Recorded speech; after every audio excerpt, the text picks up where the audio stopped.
Ours build their hands. Now, the French, because they defeated the English and they're beginning to start rolling, are up to 9-card hand as their basis. The coalition, on the other hand, was down to 7, except they have this sucker, which puts them up to 9. I don't know if this thing adds to their limit. I think they're still limited by 10, so this is kind of a get through a bad period card as opposed to anything else, which is exactly what we're doing. There are some other little things you feel like you have to fiddle with here because Britain's out. So, for example, if Corsairs were in play, I'm not really convinced that Austria, Prussia, and Russia would be that heavily affected by naval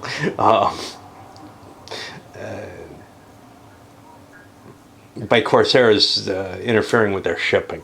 Yeah, they get some value from shipping, but they're not the United Kingdom. They're not reliant on shipping trade. And so if you look at something like Empires in Arms, you'll see, well, gee, it's a pretty small fraction of their total income. And really, you can cut off their shipping without it being a huge factor. Whereas with Britain, if you cut their shipping, they don't exist anymore, basically. So that's how I'm gonna just ignore that modifier. Now, England's not worth a whole hell of a lot of cards anyway, and the Corsairs can actually cause more problems. But I don't mind England being a burden if they can't keep the shipping lanes open. They probably would be. At the very, it's not the right solution. The right solution is probably that England would collapse and surrender, but that's not an option in this game. Other than this, again, the consequences of an English surrender are not well handled in the rules. They're not well handled in the second edition rules. I don't see much advantage to the second edition rules, to tell you the truth. From what I've looked at, everything that I've looked up in it, it's been exactly the same every time I've had a question. The only thing it gives is this extra play aid. There may be some corrections here and there. For example, that counter that had a misprint on it, clearly. But who cares? Okay. So that puts us to the budgeting, building up troops, diplomacy, la la la. Let's build up. The Allies, other than the minors that they have, which are almost filled out as well, are completely filled out troop-wise. And this is because they haven't been fighting. I mean, there's a lost unit over here with Charles. I can't replace that. That's not in an army. At least that's my reading of the rule. It's a little ambiguous about it, but it seems to be what's meant. France still has troops to build. England still has troops to build, but they're not really part of the coalition. I gave them, they have the option for a free fleet or a free card. I'm not going to allow them the free card because that's helping the coalition. They're not really part of the coalition yet. They will be, but I don't think it's reasonable to allow them to be financially supporting the coalition when they're in an enforced peace. But I did give them the free fleet. They should be able to build that. Ooh. Is there a bonus? No, I don't think there was any bonus cash-wise. You have to give up a province, essentially, to have that. Now, I'm beginning to regret not taking Sweden, because if I can defeat England again, then they're not just in an enforced peace, but they're one of these forced alliances. And that actually doesn't end, according to the rules, till the end of the game. Of course, that may not be, again, anticipating Britain being put in that position, but I can just see the coalition without a nation associated with it ever anymore as a possible situation. I'm sure if we get in that situation, France is going to be so far in the lead that the victory is pretty much theirs anyway. The question of diplomacy comes to hand here. France considers using diplomacy on Turkey, especially since they have We have a number of cards we're considering using in the near future. They have Talleyrand, which gives a free diplomacy action with a bonus of +2. Free my ass, it's a 3-point card. If I use it during the activation phase, it can only hit a minor. I think the way that's worded, it means that I can use it during the diplomacy phase as this card. You have to discard a card for diplomacy. I think you'd be allowed to use this event for it, but again, not terribly clear in the game. It's a one-use card, gets rid of a 3-pointer from my hand. Now, that seems pointless because what I really need is points on my cards to activate my stuff and to use the might of the French army, especially the Grand Army, to roll up the 3 continental powers I'm facing. So I don't think I really need Turks to help me with that. They could be a distraction, but the problem is, okay, they're a distraction, but they're a distraction for me too. I gotta play cards to use them. It's cards that are my limitation, not so much forces, and their location is not terribly useful to me. Oh, speaking of which, I don't know if I moved my miners. I don't know when I was supposed to move them. Shit. Unfortunately, is there a sequence of play? I know there is in the new one. No, there's a setup. I don't think there's a sequence of play chart. There's a sequence of play in the plaids of the new version. That's one advantage that it has, which is really quite useful. Strategic redeployment has not happened yet. That's what's going on here. Okay. And while I was looking at my cards, I was also looking at, wow, I have Tilsit, which if I can knock out 2 of the powers, I can get a quick surrender, say, from Russia or something. But I also have a number of these foreign war cards. Barbary Pirates, that's a 3-point card, affects the British. I don't think that they would have to, that's particularly wise for me at this point. Persia puts a Russian general in a corps. Well, there are some Russian generals in corps that aren't really doing anything anyway. So sending them off to the foreign war box is not gonna do me much good. And again, that's a 3-point card and a 1-use. The Indies affects the Brits again, not useful. If I could strip away,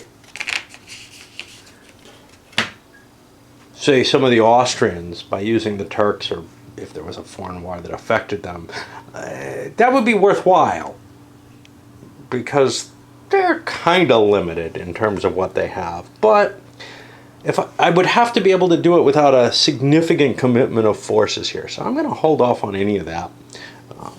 However, the coalition, they're not the Brits anymore, are going to play a free diplomacy with a +2 bonus against Turkey. They want to bring Turkey in. This is not so much for Turkey's military capacity, but it does shield Russia and Austria from Turkey. The big reason for this is because I want the Turkish cards, and there are some, I believe, card assignments that come from Turkey. Constantinople, I think, is the only one. But getting an extra card, this is a 1-point card. It isn't taken from my deck, unfortunately, but whatever. So, let's see. Turkey has, unfortunately, a -1 if Egypt is attacked or conquered by the player attempting the diplomatic action. Well, that didn't happen. So, we're just at +2. And you can't throw anything in to try to bribe them in or anything on the other side. So now Turkey has become part of the coalition. And I'll leave that blank. Most of the coalition powers I don't have markers on, and that'll indicate that Turkey is now has now joined the coalition. So we truly are facing everyone except Spain and England. And I don't think anybody wanted to do any minor diplomacy. Minor diplomacy, first of all, it can be done against pure neutrals, like a Denmark. I can do that during the activation phase if I feel a real desire to get Denmark. Right now, I do not. I feel I would like to get Denmark, but I would like to get them when I'm about ready to face England, I think. The other side of it is, let me think. The Allies can actually target some of the French miners, but they can only target ones that don't have troops on the board. And that seems kind of pointless. You know, do I really want to move Sardinia or Sicily into, say, Austria's camp? They're not going to join the English. The English aren't part of the coalition right now, so that wouldn't work. Likewise, some of the miners like Palatinate, you know, they really don't serve me much purpose. These guys at least serve me a purpose in that they could strip a card from the French, and there is some interest in trying to convert them. But they've been converted to national territory. They're not allies, so I can't do them. I don't think there are, the Palatinate I could grab. I don't think there are many that I can take at this point from the French. That's going to get me to strategic redeployment. Oh, I got something kind of weird here. Strategic redeployment. The limitations on this, and I've moved the Turks and the Spaniards already, but now I'm on the Prussians. And the limitations are you can't go into a place containing enemy units, containing an unbesieged enemy fortress. Well, I'm besieging Hanover, and that's where I kind of want to move. So that sounds like it'll be okay, but the next one is containing an enemy control marker. Now, technically, this contains an enemy control marker until that siege is successful.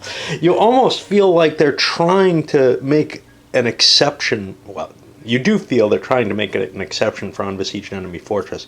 So I'm going to, or for a besieged enemy fortress. So I'm going to allow the Prussians to move into there. But technically, reading this as written, that wouldn't be the case because it does contain an enemy control marker. And we see the move westward, especially with the Russians. Now this is kind of weird because, you know, historically, Trafalgar happened, the Austrians and the Russians moving down. This is all in 1805. We're already in 1807, and the Russians are just making it here. Granted, there was a lot of naval action because of the invasion of Britain. But again, it feels like the Continental Powers were just handcuffed by France going into Britain in a way that is hard to believe. You know, it was either surrender Britain or move the Continental Powers, and I don't feel that accurately represents the situation that was facing the coalition. Much more reasonable, you know, the coalition would have much more capability to react to Napoleon's actions if he moves on the land, because Great Britain doesn't really have a whole hell of a lot to do early in the game, except supplying cards and such not. So that invasion was effective and powerful, but not in believable ways. Anyway, these Russians moving forward, Turks actually moving up. They might end up supporting the Austrians at some point. But right now, the only way we're moving any forces is through strategic movement, because it's too important to be playing around on the front lines. There's no other channeling of forces, and there's not enough strategic movement. It doesn't happen often enough to represent the kind of reinforcement that was occurring. Mack, Charles, these guys were doing things. You know, they were actively engaging the French army at the same time that the Russians were moving forward, and I don't feel like the game captures that very well. That's not always the problem with CDGs, but quite often. Anyway, the French have pushed forward. Napoleon is taking the Grand Army to to engage the Prussian and Russian front, most especially because I believe I can knock Prussia out of the war the easiest. That may not be the case, but we'll see. On the other side, we've got kind of holding forces here with Soule, and Massena has gotten some reinforcements, preparing for possible actions against the Austrians. I would like to take the papacy. There's a bonus to having all of Italy in terms of something cards or something along those lines. French side of the first round was pretty intense, playing a 3-point card here. And Napoleon opened up with 1 point, moving into Hanover, chased, I think it was Hohenlohe, it might be Brunswick, I don't remember which one's which, into Hesse. Ended up defeating him there, destroying his entire army, then crossing the river and laying siege here to Magdeburg. The Hessian troops that are there, Hesse hasn't fallen yet. In fact, only one of the 2 territories is even captured. Seeking refuge there. Possibility that Wittgenstein or the Russians could maybe launch an attack against the French.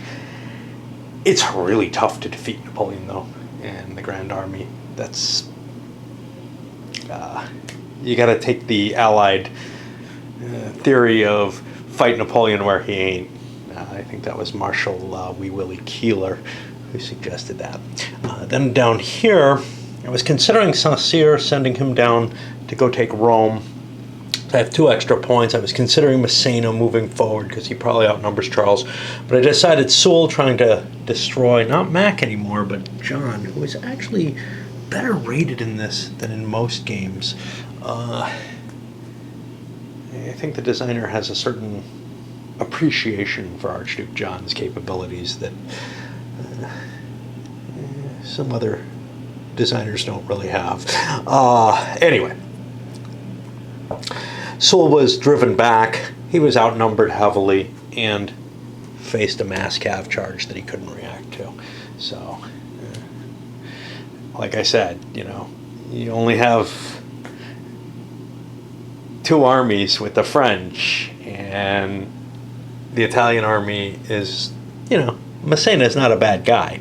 He's pretty competent, actually, leading an army especially. But if that's not where I'm going to launch my attack from, what am I going to do, And I made the choice that this was more important because of the ongoing siege, if I could break the siege, but I was unable to do that. So now it's over to the coalition side. Allied activation, John is activated. He completes the siege of Ulm, leaves a strength point behind or whatever, in order to maintain his supplies. As he chases after Soule, he destroys Soule's army, and that gives him, he's captured Baden. Now, it hasn't been conquered yet, and once it's conquered, he has to make a decision. Chances are he makes it an Allied territory, because there's no particular value to turning Baden into national territory. There might be a value to turning Bavaria national, just because there's a fortress there, and then I can build Austrians there. But on the other hand, there are Bavarian troops, so that could be a value as well. The decision here is, hey, Charles can't really face Massena. The Russians can't really face Napoleon, although they're in real danger, because Napoleon could just give up this siege or win it quickly the way John did and plow into Wittgenstein, while Kutuzov has the main force, and his force isn't fully fleshed out either. So that's kind of a risk that they're playing over there. On the other hand, they've opened up a path to Paris, which probably the French don't want to allow that to happen either. All right, Ney does a quick job marching in, sieges the fortification again, takes it, doesn't leave any forces there. John could have intercepted, but interception's a risky thing. First of all, you need a 5 or 6 to get in there, I think. Maybe a 4, 5, or 6, I'm not sure. He would have to play the card, which he had to play on his turn, and take an attrition check, whether he was unsupplied or not. He's out of supply. He decided to launch a counterattack on his activation. It should actually be here. The advantage of the interception is that you get to play an extra round, essentially, by throwing the card and going. But cards are hard to come by points. There's a lot of command points out there, so you can kind of grab the initiative if you've got good leaders for the interception, but John's not good enough. By the way, I lost Ferdinand in the first battle. John intercepted Ney, or attacked Ney on his own turn, took an attrition loss, marched in, was defeated, no demoralization, but he's driven back out of supply again. He was cut off and forced back, and that's going to be really problematic for him because now his force is getting close to the side. Well, they actually took even losses, other than the attrition loss, but his force is getting reduced in size, so he's not got as many advantages as he had. He kind of got hosed on the die rolls there. But also, Ney could conceivably try to maneuver around to get these additional forces into his command, because he doesn't have a very big force. He's only got 3 steps, and there's 3 more here.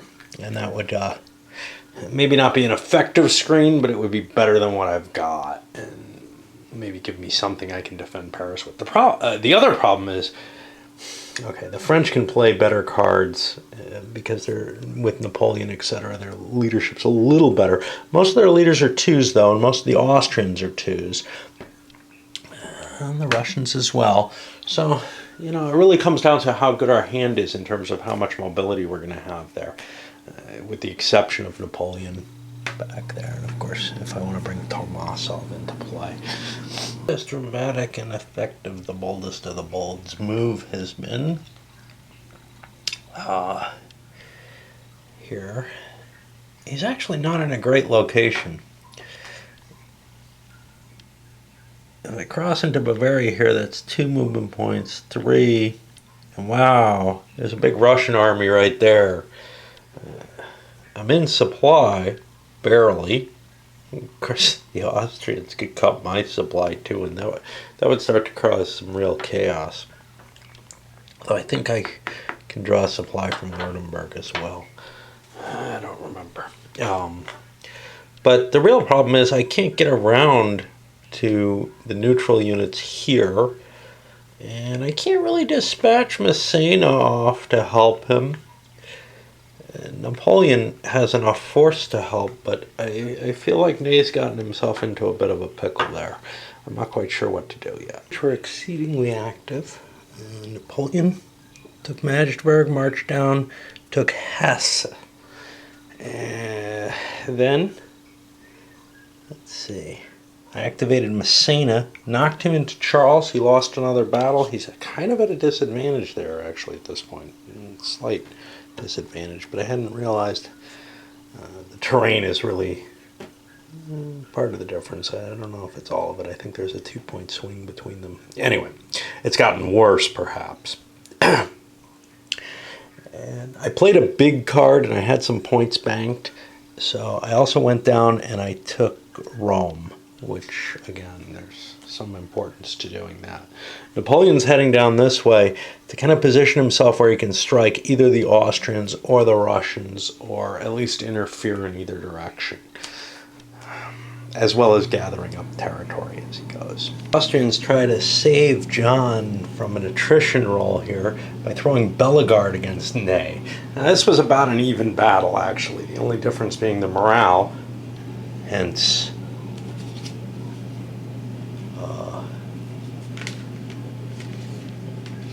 just making sure I don't have a pursuit card here. Hence the demoralization. Unfortunately, we weren't able to get a pursuit. The total value, tactical value of the general didn't add anything. No reserve, no cav general. I'd have to roll above a 6 on an unmodified die. That's not going to happen.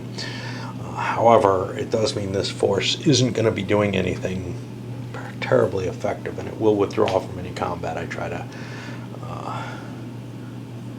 force on it, and it'll do so automatically.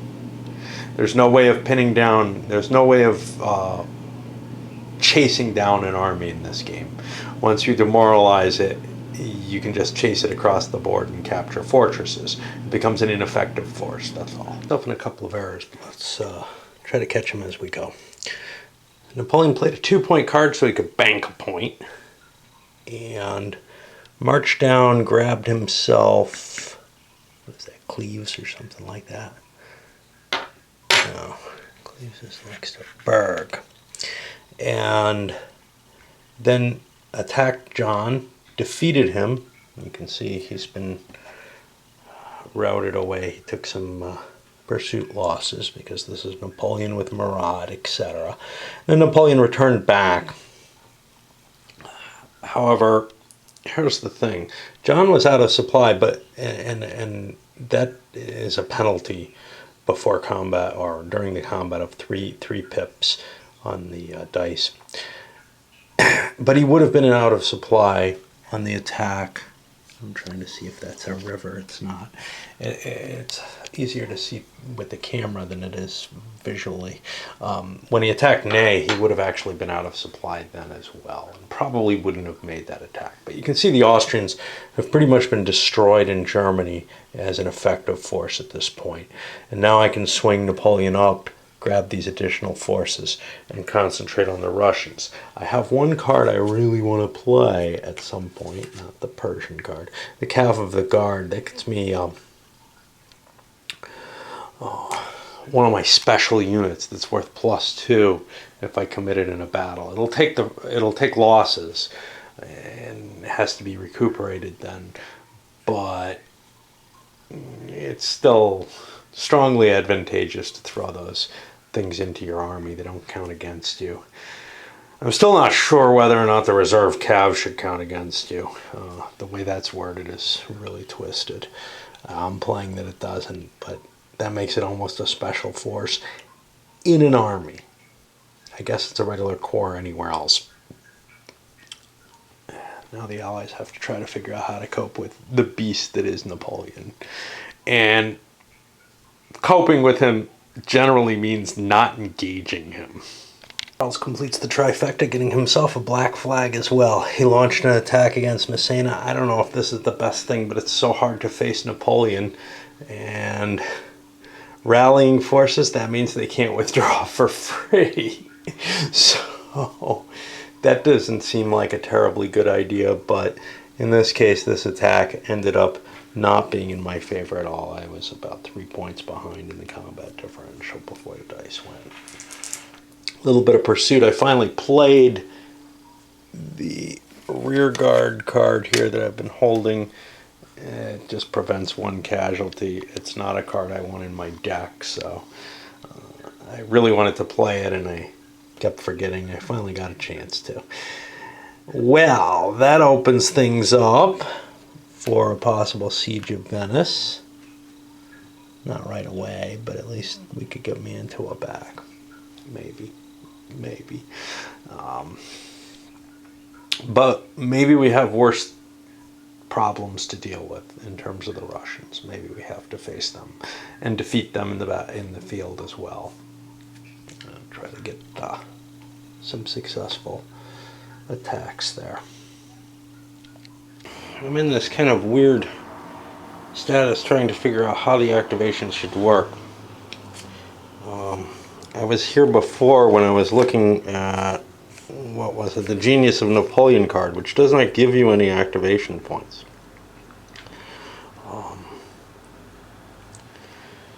And theoretically should be a useless card because of the proviso of the reserves. It can be used along with those of later activation card or event giving APs or a 1 AP operation. I made a special exception in that case. I can't find the 1 AP operations rule anymore, but everywhere else it seems, well, for example, here it kind of contradicts it, but I think the intention from this is overrides this, where this says if a card is used as an activation, the player may spend a number of activation points. And I can't find the 1 AP activations anywhere under the general activations rule. And maybe somewhere else, I looked under cards, I couldn't find it there either. Use of cards here, which also I didn't see it in. Trying to remember why I was anyway.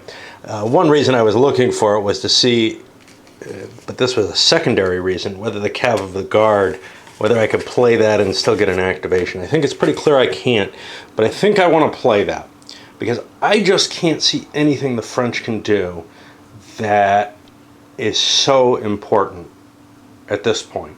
And on my next card, I'll have a spare activation left and I'll have some reaction capability. So I think this is the time to play this card, get rid of it, and then I have to hunt for the Cav of the Guard wherever I've got them. There they are.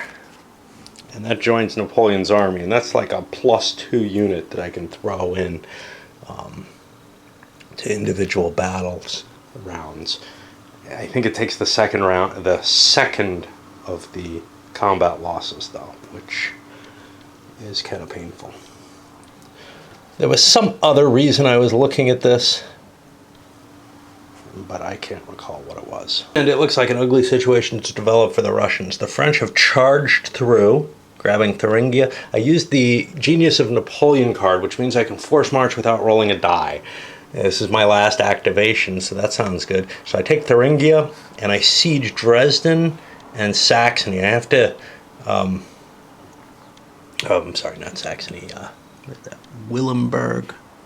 I had to drop off some Baden troops in Willemberg to maintain my supply. Otherwise, I would have to throw a depot there, and that becomes a little bit iffier as to whether or not I can hold my supply. And I strike Wittgenstein. I still have a movement point left. Now, the problem here is Kutuzov can't intercept into there.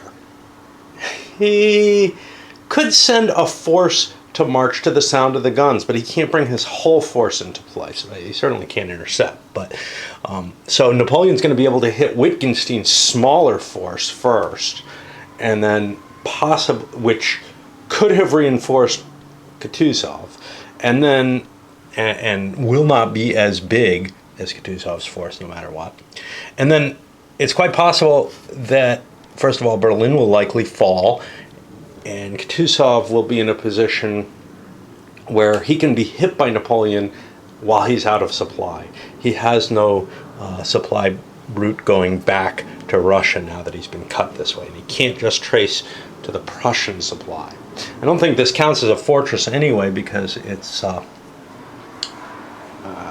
been demolished and wasn't replenished. Wittgenstein's force was completely eliminated by Napoleon. Now he's coming in against Kutuzov. The disadvantage, though, is he used his guard cav and they took a hit. So they're not there anymore. There was a good chance he would get out of this without taking that hit. And he really wanted to wipe out the Russian army. But he still probably has an advantage on Kutuzov there. Kutuzov has a problem. He's out of supply. He has to try to figure out what he can do to get away. He's got a chance of evading. That's about it. Did slip away. Prussia is not in a position, I believe, where it'll surrender, even though it has no armies in it. That was one of my worries of slipping away, or one of my reasons for doing this was I destroy the last Russian army, or the Russian army, and there's nothing in Prussia, but I need to get all but one of the fortresses, I think, right? All its key zones except one are controlled, and the defeated doesn't control the capital, and no undemoralized army. So yeah, so that just kind of says, hey, you don't have to go as far as Königsberg, but you still have to besiege most of Prussia to take it out. With Napoleon's lightning moves, I can see where something like the 1807 campaign might work.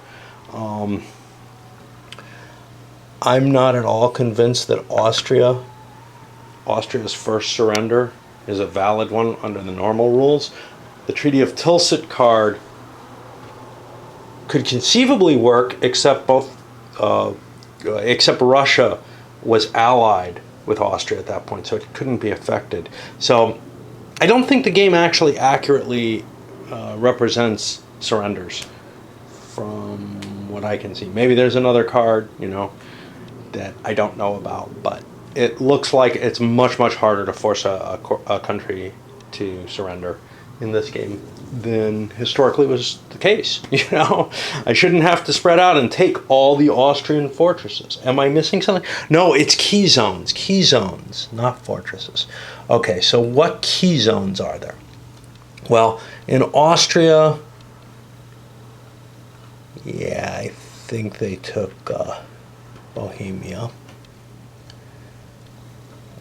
It's kind of hard to see. The map's beautiful, but sometimes it's difficult to see what's going on. I think there's just 2 in Austria, and in Prussia, I have to worry about Warsaw and Königsberg. So yeah, that's much more realistic than what I was thinking there. Fair enough. Okay, well, the Allies have one more card play if they want it. I think they do. Unfortunately, I had intentions for that card. Oh, yeah, this was the point that I used up there.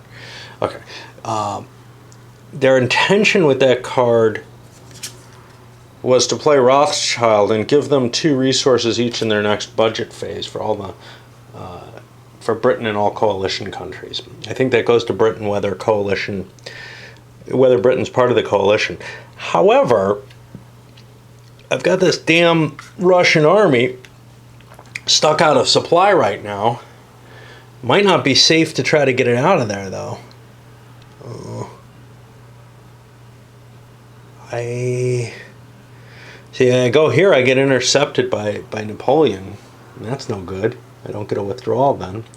So I may be better off just taking the attrition hit at the end of the turn. I got to take it now if I move them, rather than trying to extricate that unit. So I think I'm going to play this card. This adds another 1 to the escalade, and I'll just play it for the event, and that ends the action phase here. Push this down.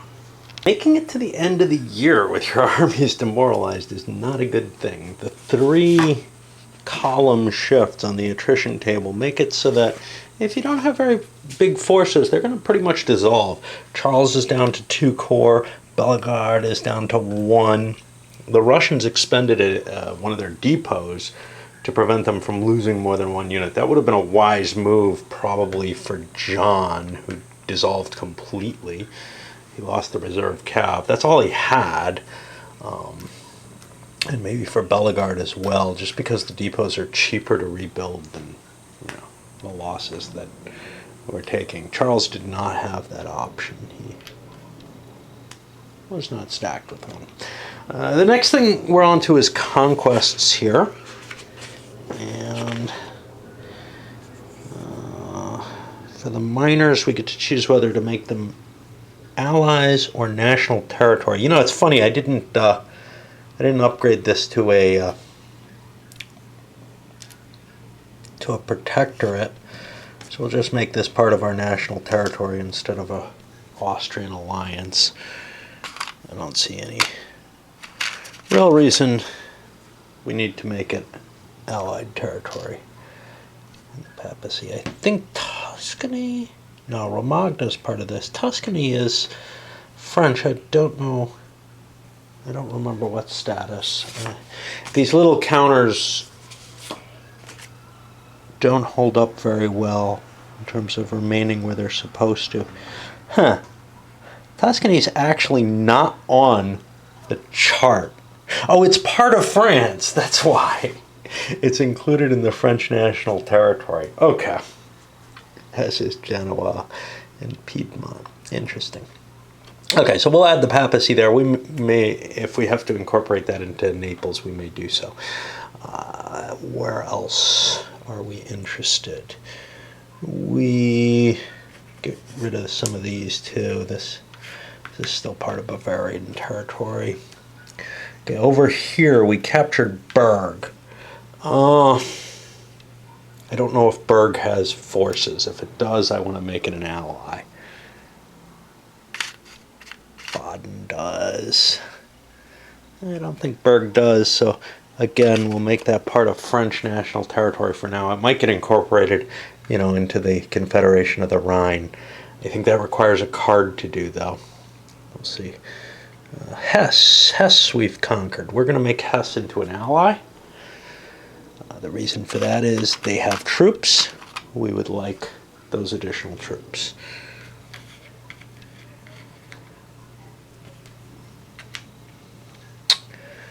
And Saxon territory. Saxony's been conquered. We'll make them an ally.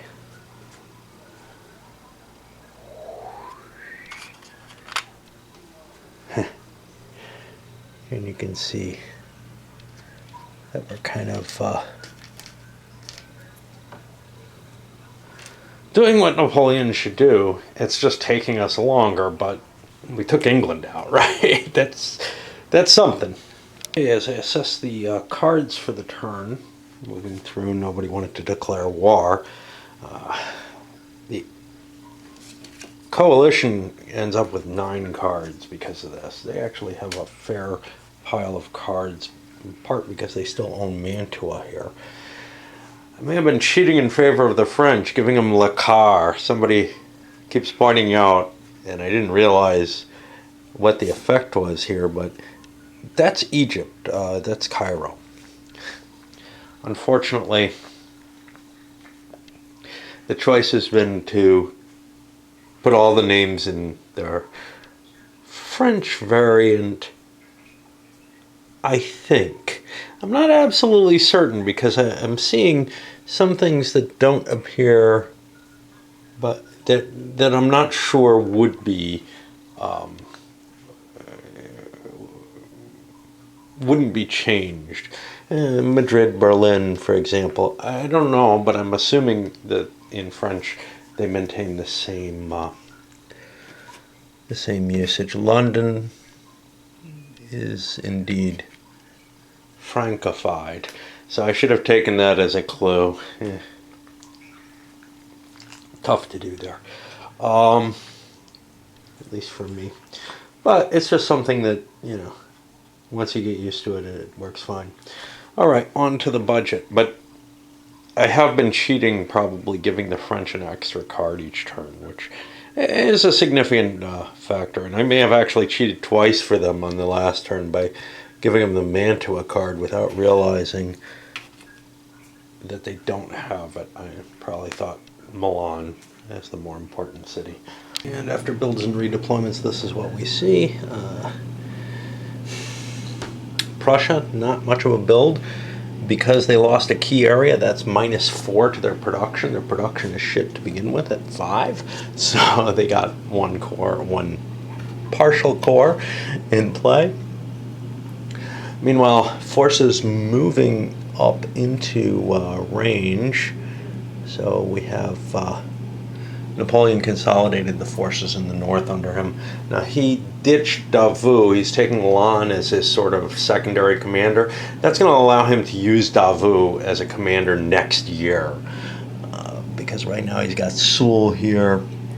He's got Messina here. But he might be able to spawn a 4th army, I guess. Got Charles, not an army, but a big stack of units facing Soule. That's a pretty fair stalemate as far as I'm concerned. And I guess the major thrust for this year is to make Prussia surrender. Obviously, I don't know how much we got out of what we've done, because we haven't really, even cheating for the French, giving them an extra card or whatever. Not that they used all their cards, but even with those results in play, we're just not getting a lot of traction in the ground game.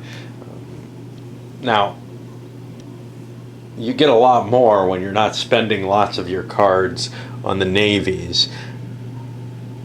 the French army is much, much more mobile when you don't have to try to support a force in England. So, meanwhile, the Russians moving up, trying to defend Prussia. We got Turks moving up to try to defend Austria.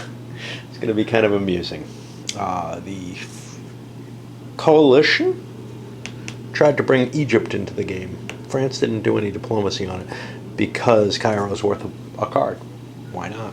We start off the combat with Messina quickly succeeding in a siege here and taking the Mantua space. If he can get Venice, that gives him certain advantages if he can get it incorporated into Italy. Adds an extra core, I believe.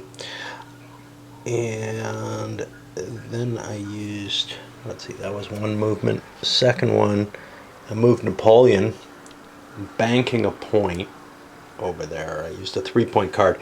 I want to get the Snare of Bayonne out of my hand. It's not terribly important, but if something bad happens to Spain, this becomes a must-play card, and it's a cannot discard card. Given the wording of it, I'm pretty sure that indeed I can play this sucker for 0 points if I wish. No, is that the one? Yeah, the Continental Blockade for 0 points if I so desire to get it out of my hand, so it's not just sitting there.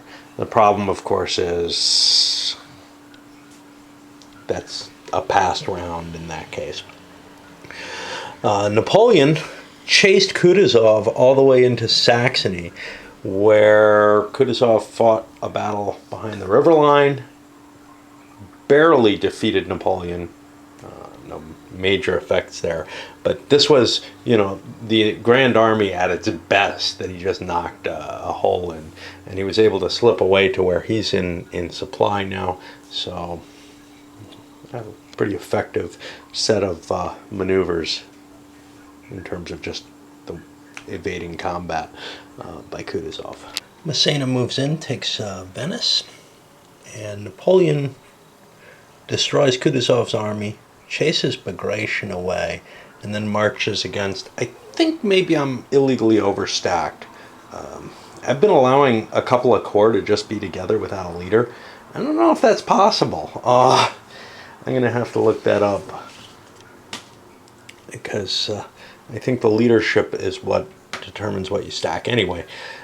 Basically, I've wiped out everything except Bagration's force here, Bagration, who isn't going to be sufficient to prevent an advance onto Warsaw. That's going to mean Prussian defeat. Meanwhile, we're also carving our way into the Austrian army here, and the Austrians have a tough choice between making the attack on Soule or just kind of waiting around until Napoleon gets to them. So that's going to be tough. But there was some cost to Napoleon's attack on Kutuzov, which this wound card was used and managed to kill Lon. I didn't use it the first time, and I probably should have, that he was facing them. And because of the thought of, well, that card would be better to use against Davout, but, getting a 2-point leader off of the French stack is worthwhile. Even if Davout's a better leader, it is worth getting rid of Lon instead.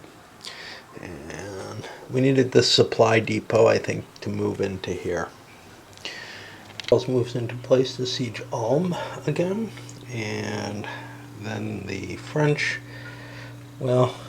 Messina marches in, faces the Turks, and is defeated by them. That's actually a close fight. The army of Italy is not very good.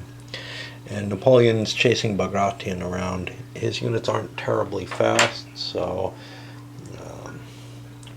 in order to maintain his supply link to get into here, he had to flag this area, and he didn't have enough movement to continue chasing. He really needs to get rid of this army because it can threaten, or force, because it can threaten his supply lines before he can make it to Warsaw. Napoleon pursues the tactics of hitting him where Napoleon ain't. Charles ends up defeating Soule over in Baden, And more impressive, perhaps, Ahmet Caesar defeats the army of Italy, demoralizes it, which means we could actually make some gains. But the problem is we had to spend a big card and a point in reserve to get 2 armies moving. I don't think there's any cards that give more than 3 points, which means unless you have the major campaign, you're not going to move a lot of stacks in any one turn. And that's what goes wrong kind of with the navies, is you spend a lot of points to do things. Here also, you spend a lot of points to do anything, and can't really make broad advances on a lot of fronts. And that includes just continuing a siege and getting to roll the dice for that, etc. Napoleon uses a free point and the banked point. The first one to rally Messene doesn't really have anywhere to go with him, so that's good enough. I mean, I guess I could go down here and try to siege this fort, but with an army opposing me and my supply potentially cut, not if I capture the fortress, but it seemed a risky move. So the big thing was, I want to try to defend Venice and prevent the Turks from, liberating that. That's an ugly thought. And over here, Napoleon defeated Bagration, who fell back and took over Tormasov's corps. That couldn't march to the sound of guns because we were 1 strength point over in stacking. You can't split a corps or anything. Then, hoping to get Warsaw on a quick coup de main or some such, he marched into there. However, now he's left a supply line kind of vulnerable, and it's conceivable Bagration could march in and cut that. Not conceivable that Bagration could win the battle, really, but with the attrition check, with the attrition penalty, etc., it might be worthwhile. And also, instead of that, I could move into here, take this, move into here, take this, and cut Napoleon further and further from supply and just make it ugly for him to push forward. All right, Bagration here has cut Napoleon's supply line, and that's going to put him in some problems. By the way, I'm kind of excited because I went and listened to see how his name is supposed to be pronounced, and I'm not too far off from it. A lot closer than, the commonly used Bagration, which, it's not like I had heard it before or I heard anyone use it correctly. Unlike in French, I can kind of, I think, guess, or the Russian pronunciation's a little better. The French is very difficult for me for some reason. So is English when you decide to pronounce H-E-T-H, Heath. Okay. But anyway, this puts, let's try to burn the board with some ash. I don't know where it came from, but I know where it came from. I don't know where it landed. This puts Napoleon in a difficult position. I had thought, you cut this, it's not that big a deal. But the problem is, by cutting here, and I'm not sure this was no big deal either, whichever way you do it, he took out the supply wagon, the depot, actually the fixed depot, that I needed for the line. And I need this one too, I believe. Actually, I don't need this one.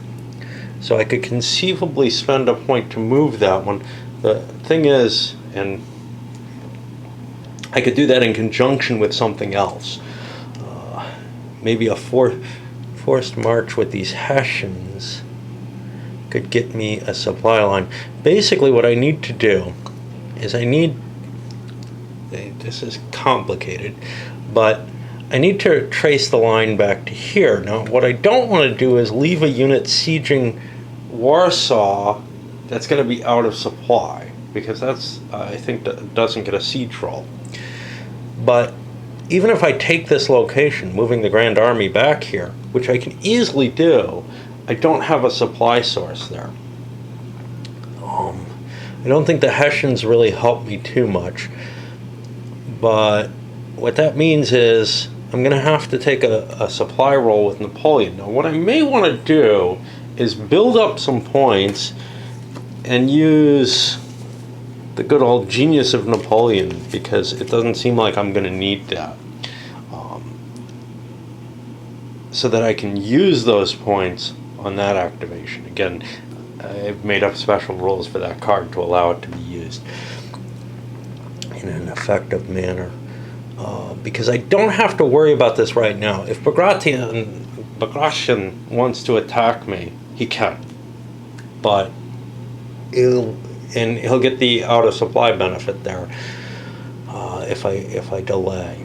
On the other hand, if I play a major campaign, I could move Napoleon here, take my out of supply roll, and then move this, because I don't actually need it, do I?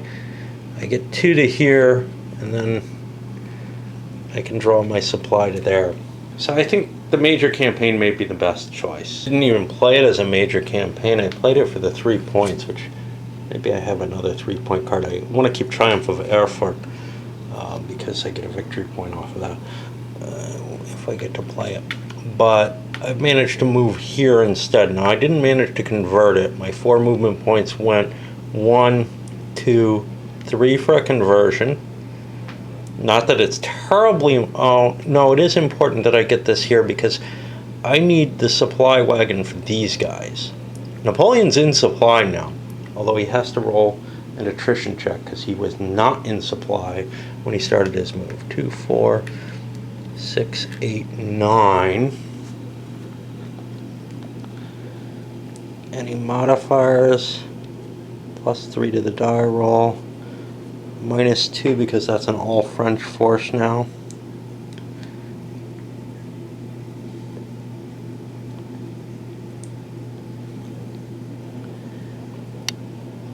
So +1 on the 9 table, I get a 3.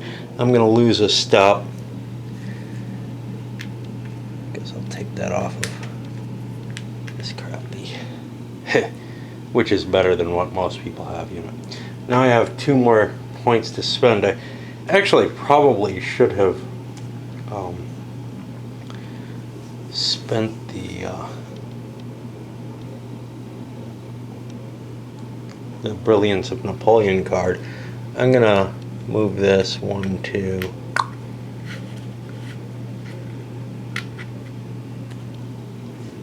And I'll keep a point in stock just so that I have more flexibility. Although, see, this is a one use. This card gets put back in the deck. This one I get every turn no matter what, so I probably should expend it. I probably will next action. Alright, I got a real hard time figuring out anything I want to do with the coalition. This card could be useful for the Austrians. This one's of course useful, so I probably want to hold this. Drums of War. So I could play this. I'm in that particular situation. Coalition includes at least 2 major powers other than Britain, where I could keep Prussia in the war even if they do surrender. But I'm just not I'm not that convinced I want to keep them in the war. They get 1 production point, you know, each turn. They're probably better off, as in Empires in Arms, sometimes surrendering, even not just for their own purposes, but for the purposes of the alliance that they're in the long term. There just doesn't seem to be much to gain by keeping them in the war here. In fact, the French might want to keep them in just to make the enforced peace against them last longer, but they kind of want to create Poland and stuff like that. So other than that, what do I want to do? Attack across the river here? No, not really. I could pull Bagration back a couple of spaces. It's bad weather, so I can't go very far.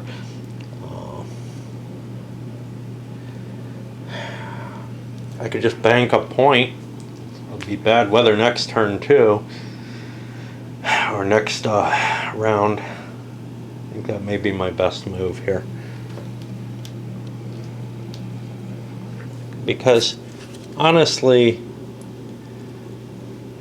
The national pride is the questionable card. The drums I may want for Austria to keep them in the war if some kind of quick stab is done.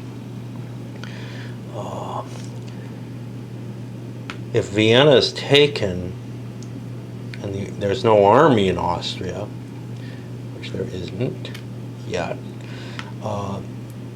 they would surrender. So there's some possibility of a problem there. So I might want to play that card. Activations finish up with Napoleon chasing Bagration back. He's further back, but that's something else. And triggering sieges over here in Warsaw. Not going to be able to get Prussia to surrender this turn. The Prussians would love to, but yeah, that's not going to happen.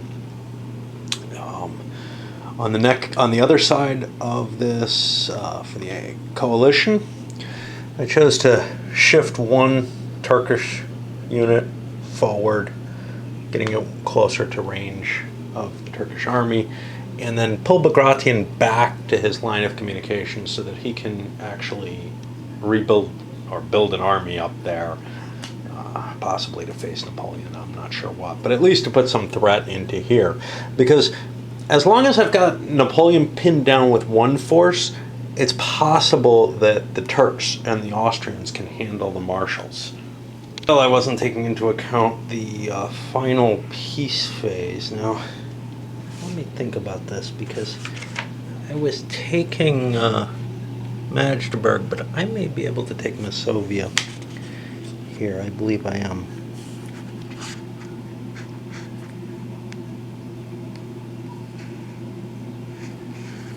Yeah, I think I can, because I'm allowed to take things that connect, right? I don't know. See, the problem here is the victor chooses the province. A conquered province receives a national territory marker of the conqueror and is integrated into national territory. Cannot take key zones.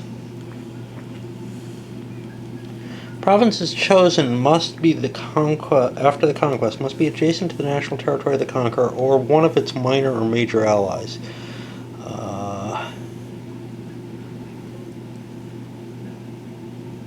Now here's perhaps an operative thing. The annexations may be used to expand minor allies or regional groupings such as Kingdom of Italy or Confederation of Rhine, Westphalia, or Bavaria.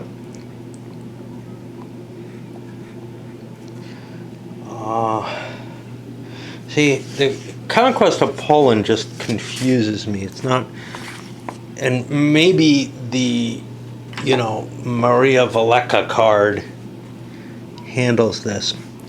If the French player obtains peace conditions,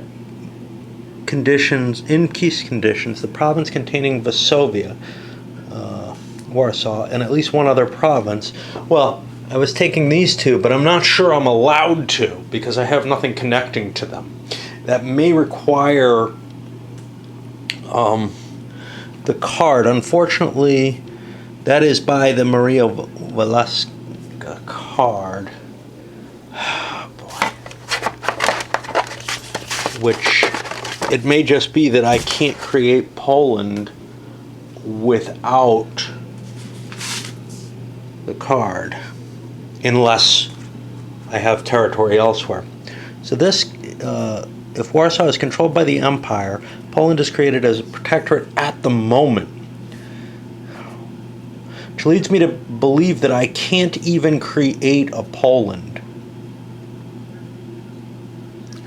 Poland only consists which is immediately detached under the peace conditions imposed on Prussia. Other provinces can be subsequently included. Poland must have at least 2 provinces to be a victory point. So, I think I cannot obtain this as a peace condition because it's not adjacent to my territory.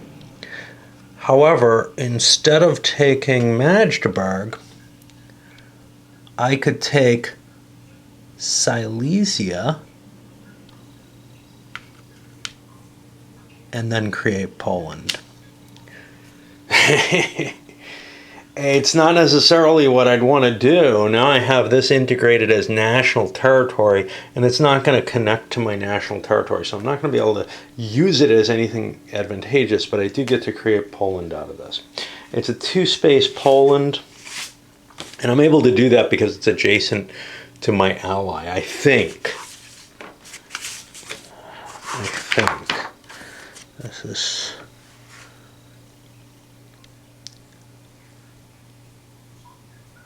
Conquer province. Okay. Must be adjacent to national territory or one of its minor or major allies. And then I can create the Kingdom of Poland. So, because I didn't have the proper card for Poland, in order for me to create it, I had to create a bridge there. I do want to create Poland. That's going to be, I believe, a Poland with only one core, but that's okay. Hopefully it'll be a good core. And now I've conquered Prussia. That gets me an escalade and a victory point. If Tilsit, I'd get a penalty. Okay. So escalade goes up, victory point goes up. And now...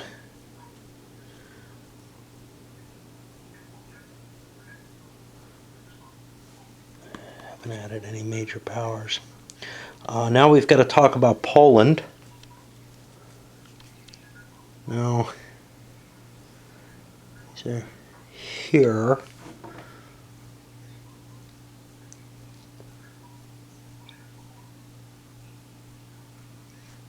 Valeska would give us a victory point. But I don't think that I'm getting a protectorate in Poland this way.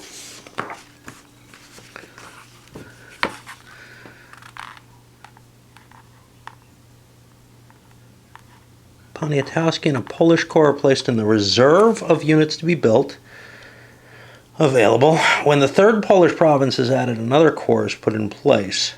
There is nothing here about turning it into a protectorate, and I don't get any victory points because I didn't have that card. That's a shame. This is or, I see here, hold on. Maria Valeska or creation of Poland creates 2 for escalade and 1 victory. So we'll do that. That gets us up to an 11. Escalade's rising faster. Now the question is Poland a protectorate at this point? I think it should be.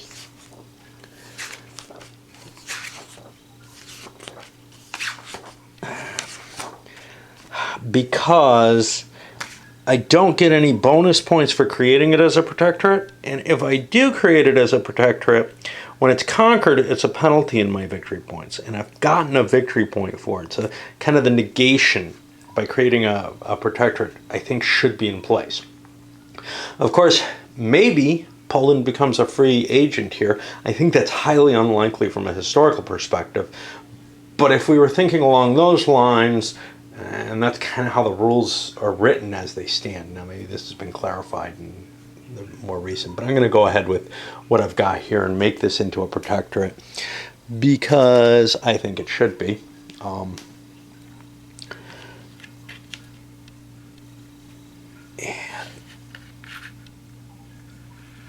yeah, that's these 2 provinces. The one advantage that France really gets out of it being a protectorate, other than they could keep cranking victory points otherwise, because each time they created Poland anew, they would get the victory point for it and the escalade, but they'd never lose points for having it conquered, which would be unreasonable. But the big advantage that they get out of it being a protectorate is that no one is going to be able to use diplomacy on it. They have to actually fight it. It's one of these new states that is so anathema to the coalition that the coalition, is unable to accept its existence, and therefore they will be incredibly loyal. I think that's all I've got here. I think that pushes us into our next year. We got some more pieces I got to think about. Some leaders might die, whatever. But at this point, I'm going to load this sucker up and that is at the end of 1808.